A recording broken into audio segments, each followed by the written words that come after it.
Hello everyone, good evening. তো সবাই কেমন আছো? আশা করছি সবাই খুব ভালো আছো। আর হ্যাঁ, আমিও ভালো আছি। তো মৌবেলার আরও একটি সুন্দর ব্লগ নিয়ে তোমাদের সামনে কিন্তু হাজির হয়ে গেলাম। তো দেখো, আজ কিন্তু বুধবার বিকেল থেকে তোমাদের সঙ্গে ব্লগটা শেয়ার করলাম।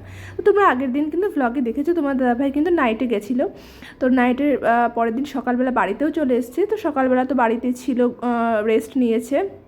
তো বিকাল হয়ে গেছে, সোনাকে একটুখানি টক দই আর কলা খাইয়ে নিলাম। তো বিকেলবেলা তোমার দাদাভাইকে বললাম চলো নিচে চলো, টুকটাক একটু সবজি কেনার আছে, তো সোনাকে নিয়ে একটু ঘুরেও আসা হবে। আর অনেক দিন বেরোনোও হয় না, আর টুকটাক কেনাকাটা সেটা করে আসি। তো তাই জন্য কিন্তু তিনজনে বেরিয়ে পড়লাম। তো দেখতেই পেলে তোমার দাদাভাই কিন্তু দরজায় তালা দিচ্ছে, আর সোনা বেরিয়ে আসছে একা একা। তো ও যেই আমার দিকে আসছে, আমি একটুখানি দূরে সরে এসেছি, তো ওই জন্য এরকম কান্না শুরু করে দিয়েছে। তারপরে দেখো, ও কিন্তু বেশ টুকটুক টুকটুক করে হাঁটা শিখেছে। তো মানে কোলে খুব কমই ওঠে। তো তোমার দাদাভাই কিন্তু হাত ধরে আর কি বলছে চলো বাবা। তো হেঁটে হেঁটেই আসছে, কোলে খুব একটা ওঠেনি, তোমরা সেটা দেখতেও পাবে। তো দেখো, আমরা কিন্তু লিফটের মধ্যে উঠে গেছি।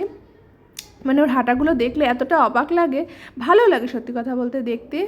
যেহেতু নতুন নতুন হাঁটা শিখছে, তো দেখো টুকটুক টুকটুক করে হাঁটবে এরকম। তো বাইরে বেরিয়েছি কিন্তু এখন প্রায় তোমার 6টা বেজে গেছে, 6টার বেশি বাজে, কিন্তু তারপরেও দেখো এতটা রোদের তাপ, মানে আমি তাকাতেও পারছি না ঠিকঠাক করে। ওই জন্য ক্যামেরা করতেও একটু অসুবিধা হচ্ছিলো, ওই জন্য মানে নিজেকে খুব একটা দেখাতে পারিনি, তাকাতেই পারছিলাম না। তারপরে দেখো, সোনা কিন্তু টুকটুক করে হেঁটে হেঁটে আসছে, আর বাবা কিন্তু নিয়ে ওকে হাঁটছে। তো আমাদের কোয়ার্টারে বুধবার করে ডাক্তার আসে একটা, চেক আপ করানো যায়, মানে সবাই চেক আপ করাতে পারবে, এরকম ব্যাপার। কোয়ার্টারে আর কি ডাক্তার আসে, মেট্রো থেকেই বসে। তো সেইটাই একবার দাদাভাই একটু দাঁতে একটু প্রবলেম হচ্ছে, তাই ভাবলো একটু চেক আপ করিয়ে নেবে। তো ডক্টর এখনও এসে পারেনি, ওই জন্য একটু হাঁটাহাঁটি করছিলাম, আর ভাবছিলাম যে আগে তাহলে টুকটাক সবজিগুলো কিনে নিই। তো দেখো, ছেলে একদম হাত ধরে হাঁটবেই না, ও আগে আগে হাঁটতে কীরকম করে শুরু করেছে, মানে ও হাঁটে তো না, মানে দৌড়ানোর চেষ্টা করে, এরকম একটা ব্যাপার, পারলে হয়তো দৌড়াবে, এরকম একটা ইয়ে করে। তো ওকে আটকেই রাখা যায় না। তো সাইকেল টাইকেল যাচ্ছে, বাইক স্কুটি যাচ্ছে, ওই জন্য ওকে একটু আটকানো হচ্ছে। তো দেখো হাত দিয়ে ডাকার স্টাইলটা। কাকে ডাকো মা? কাকে ডাকছো? কাকে ডাকছো?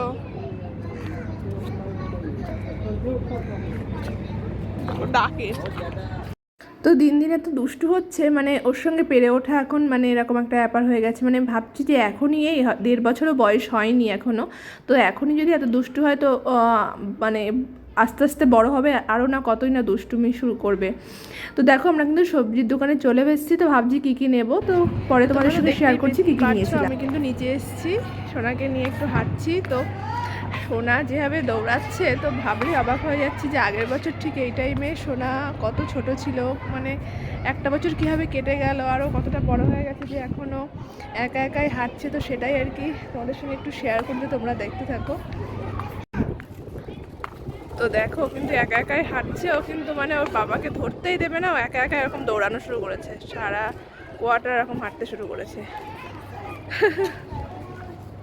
তো দেখো, তোমার দাদাভাইয়ের কিন্তু ডাক্তার দেখানো হয়েও গেছে। তো ডক্টর আর কি বলেছে, যেটুকু প্রবলেম হচ্ছে, তো একজন ডেন্টিস্ট দেখিয়ে নিতে। মানে এই ডাক্তার হচ্ছে তোমার টুকটাক নর্মাল তো দেখে, আর তারপরেও সাজেস্ট করে দেয় যে তুমি এই ডাক্তারের কাছে গিয়ে দেখাতে পারো, ওই ডাক্তারের কাছে দেখাতে পারো। তো সেটাই আর কি, একটা দাঁত একটু হয়বার তুলতে হবে বলছে, তো সেটা আর কি ডেন্টিস্টের কাছে গিয়ে দেখাতে বলেছে, এই আর কি।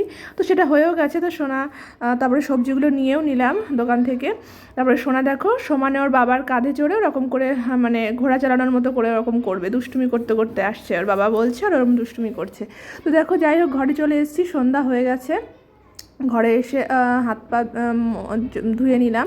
তারপরে দেখো ফ্রেশ হয়ে আবার সন্ধ্যা দিয়ে নিচ্ছি।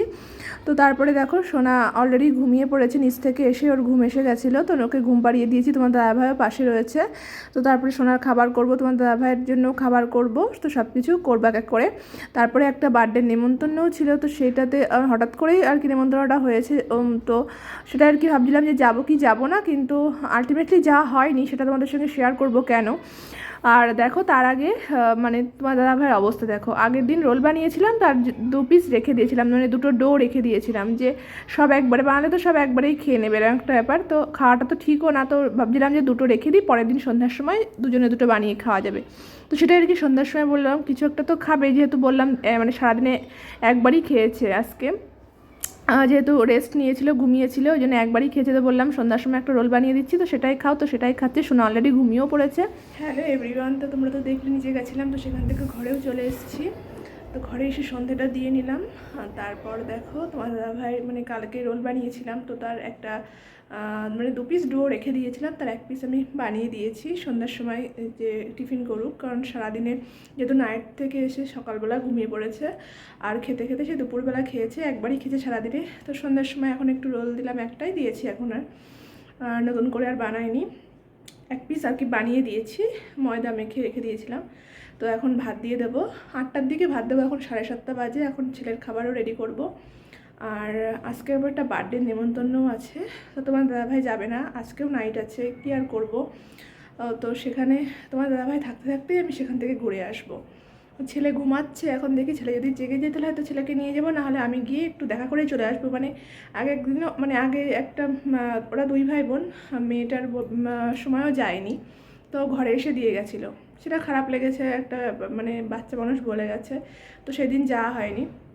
তো আজকে ভাবছিলাম যাবো কি যাবো না, কিন্তু আজকে ওর ভাইয়ের বার্থডে, তো ভাবছিলাম কি করব, তা ভাবছি একবার একটু দেখা করেই চলে আসবো। আর তোমার দাদা ভাই যেহেতু বেরিয়ে যাবে 9টার দিকে, তো তার মধ্যে আমার আবার ঘরে থাকতেই হবে। ও যদি যাওয়ার সময় ঘরে না দেখে সেটা ভালো লাগবে না, মানে আমার ঘরে থাকতে হবে, তারপরেও বেরোবে। তো হচ্ছে আমি আর ছেলে বাড়িতে থাকবো আজকেও। এখন ছেলের খাবারটা করব। তোমার দাদা ভাইয়ের যেহেতু একবারই বললাম ভাত খেয়েছে, তো ভাত আছে, সেটাই আর কি দিয়ে দেবো এখন। তো এই আর কি, তোমরা ব্লগটা কন্টিনিউ করো, আশা করি তোমাদের ভালো লাগবে। তো দেখো নিচে গেছিলাম, তো সেখান থেকে এই সবজিগুলো নিয়ে এসেছি। তো এবছর এখনও ঝিঙে খাওয়া হয়নি, গরম পড়ার পর, তো ঝিঙে নিয়ে এসেছি, কুমড়ো নিয়ে এসেছি, বিট নিয়ে এসেছি ছেলে এর জন্য, তারপরে তোমার বিনস নিয়ে এসেছি, আর হচ্ছে টমেটো আছে, লঙ্কা আছে, কচুরমুখী নিয়ে এসেছি, আর উচ্ছে নিয়ে এসেছি, করলা যেটা। দেখো ছোট্ট একটা লাউ নিয়ে এসেছি, কি সুন্দর কচি লাউ, দেখতে খুব ভালো লাগলো। নিয়ে এসেছি মটরশুঁটি নিয়ে এসেছি, আর আলু নিয়ে এসেছি, আর নিয়ে এসেছি বেগুন নিয়ে এসেছি। এগুলো সব প্যাকেট থেকে বের করে রাখতে, নাহলে ঘেমে যাবে, তো এগুলো রেখে দিই, ছেলের খাবারটা তৈরি করে নিই। তো দেখো ছেলের জন্য এই ড্রাই ফ্রুটগুলো দিয়ে দেবো, কিন্তু আমন্ডের খোসাটা অবশ্য ছাড়িয়ে নেব, এগুলো ভিজিয়ে রেখেছিলাম ওভারনাইট। আর এর মধ্যে একটু ওটসও দিয়ে দেবো, সব কিছু দিয়ে মিক্সচারে আর কি পেস্ট করে নেবো। আগে গুঁড়ো করে রেখে দিতাম, কিন্তু সবসময় সেটা হয় না, গুঁড়ো করে রাখা সম্ভব হয় না, তো ওই জন্য এখন ইনস্ট্যান্ট করে একটু ফ্রাইং প্যানে একটুখানি নাড়িয়ে নেব, হালকা করে ফুটিয়ে নেব, তারপরে দুধ দিয়ে সেটা মিশিয়ে খাওয়াবো। তো এর মধ্যে আমি 1 চামচ ওটসও দিয়ে দিই, সেটাই বের করে নেব। আর সঙ্গে কলা দেওয়া যেতে পারে, আপেল দেওয়া যেতে পারে, তো এই আর কি ওকে একটু খাওয়াবো সন্ধ্যার সময়। তো দেখো এটাতে কিন্তু আমি সব কিছু পেস্ট করে নিয়েছি, ড্রাই ফ্রুট আর ওটস। তো এটা আমি এখন এই প্যানে একটু হালকা ফুটিয়ে নেব, একদম জিনিসটা তো খাওয়ানো যায় না, এটা হালকা ফুটিয়ে নেব, পরে আমি এটা ফর্মুলা মিল্ক মিশিয়ে খাওয়াবো। আর এর সঙ্গে চাইলে কলা দেওয়া যেতে পারে, তাহলে একটু মিষ্টি মিষ্টি হবে, বা আপেল সেদ্ধ সেটাও দিয়ে খাওয়ানো যেতে পারে। তো এটা আমি সোনা উঠলে খাইয়ে দেবো। তো দেখো তোমার দাদাভাইয়ের জন্য আমি ডিম ভাজা আর ডাল রেডি করে দিয়েছি, এটা খেয়ে নেবে এখন। এদিকে সোনার খাবারও কিন্তু রেডি করে ফেলেছি, এখনও ওঠেনি ঘুম থেকে, যাই হোক। আর এদিকে প্রেশার কুকারের খাবারটাও বসিয়ে দিয়েছি একবারে সব। হ্যালো এভরিওয়ান, তো তোমাদের সঙ্গে তো শেয়ার করেছিলাম যে বার্থডেতে যাব, কিন্তু সোনা হঠাৎ করে উঠে গেছিলো 8টা সাড়ে 8টার দিকে, ওই 8টার পর। আর এদিকে যেমন দাদা ভাইয়েরও খেতে দেওয়ার টাইম হয়ে গেছিলো, এদিকে সোনা উঠে এত ঘ্যান করছিল, মানে বলার মতন না, ওকে রাখতেও মানে পাচ্ছিলাম না একটা। আবার এদিকে খাবার দিতে হবে দাদাভাইকে, তো ও তো খাচ্ছিল, ছেলেকে ধরতে পারছিল না, এদিকে আমি ধরছিলাম। তো এইসব করে তোমার দাদাভাই যেহেতু টাইম হয়ে গেছে, ওই জন্য আমার আর মানে ছেলেটা খুব ঘ্যান করছিল, ওই জন্য যেতেও পারলাম না, কান্না করছিল, ওই অবস্থা নিয়ে যেতে পারলাম না, আর ওকে খাওয়ানোরও বাকি ছিল, তো সব কিছু মিলিয়ে আর যেতে পারলাম না, এই আর কি। যাই হোক, তোমার দাদাভাই ডিউটিতে তো যেতেই হবে, ওটা তো অফ করলে তো চলবে না। তো বেরিয়েও গেছে অনেকক্ষণ আগেই, এখন প্রায় 10টা বেজে গেছে, আমি জাস্ট খেয়ে উঠলাম, আর সোনাকেও আর একবার খাইয়ে দেব। তো এই আর কি তোমাদের সঙ্গে একটু শেয়ার করে নিলাম যে যাবো বলেও যেতে পারলাম না, মানে এরকম একটা ব্যাপার। সবসময় সব কিছু হয় না প্ল্যান করলেও। ও যেহেতু ঘুম থেকে উঠে গেছে, আর ওকে নিয়ে যদি যাই মানে অটোমেটিক কাজ যে ঘ্যান ঘ্যান করছে, ওই অবস্থায় তো সবার মধ্যে গেলে আরও অস্বস্তি করবে, আর ওকে খাওয়ানো বাকি ছিল, যাই হোক হয়ে ওঠেনি এই আর কি ব্যাপার। তো ওকে খাইয়ে দেবো, কিন্তু এখনও দুষ্টুমি করে যাচ্ছে, মানে খানিকক্ষণ পরে প্রায় ওর বাবা বেরিয়ে যাওয়ার পরে গিয়েও চুপ হয়েছে। তো ততক্ষণ পর্যন্ত ওর দুষ্টুমি করে যাচ্ছে আর কি। দেখো সব ফেলে ফেলে একাকার করছে, এই ওর অবস্থা। তো ওকে এখন খাইয়েও দেবো আবার। তো এই আর কি দেখো নাকের মাথাটা একদম ফেটে ফেটে গেছে, মানে হঠাৎ করে জ্বালা করছে দেখছি, না পেরে একটু ব্রোলিং লাগালাম। রেখে দাও, তুলে রেখে দাও, বা বাক্সের মধ্যে রেখে দাও, সব বের করেছে, কি অবস্থা। তো ফ্রেন্ডস, আজকের মতো ভিডিওটা এই পর্যন্ত, দেখাবো নেক্সট ব্লগে। ততক্ষণ তোমরা আমার চ্যানেলের সাথে থেকো।